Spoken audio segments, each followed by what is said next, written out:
Magandang araw po sa inyong lahat dyan mga kababayan. So, nais po namin na magbigay paliwanag sa inyong lahat, lalong-lalo na po sa mga maraming nagtanong sa amin tungkol po kay Ninita. Maraming nagtanong kasi kung totoo ba na si Ariel at si Ninita ay nagmamahalan. So, bigyan po nating panahon si Ma'am Aya para mag-explain para sa inyo. Para po sa amin mga kababayan, naisipan po namin na hindi po totoo na may relasyon po si Ninita at saka si Ariel, dahil si Ariel po ay meron po siyang girlfriend at saka bago lang po siya nakapagtapos ng kolehiyo bilang isang guro. At saka kay Ninita naman po bilang isang tribo, bawal na po ngayon na mag-asawa po na maaga dahil 15 years old pa po siya. Bawal na po yan sa amin dahil meron na pong nagmo-monitor sa amin na taga NCIP or indigenous people.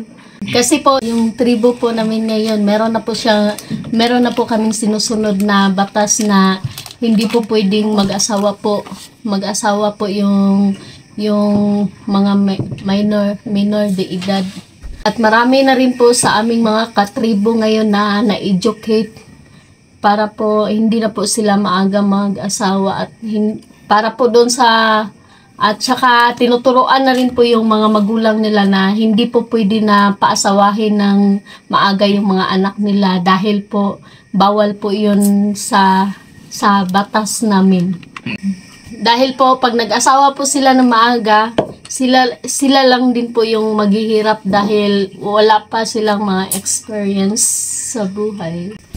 Para po kay Ninita, bilang isang tribo, pinagbabawal na po ngayon yung maagang nag-aasawa. Dahil kasali na po yun sa batas na sinusunod ng aming tribo ngayon. Isa pa po, nag-aaral po siya ngayon. At saka para sa amin po, imposible po talaga na nagmamahalan po yung dalawa, si Ariel at saka si Ninita. At para naman po kay Ninita, dapat po mag-aral ka ng mabuti para makapagtapos ka at makamit mo yung mga pangarap mo sa buhay. At malaking pasasalamat mo dahil isa ka sa natulungan ni Pugong Biyahero. At dahil doon nakapag-aral ka ng mabuti ngayon, kung dito ka lang nag-aaral sa ating lugar, siguro nakapag-asawa ka na, matagal na.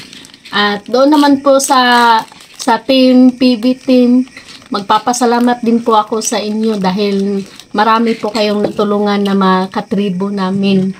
At para po kay Sir Pugong Biyahero, maraming salamat po sa inyo at sana po bigyan pa po kayo ng malakas na pangangatawan para po marami pa po kayong matulungan na katulad namin na katribo na nangangailangan ng tulong.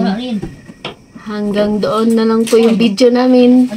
Thank you for watching.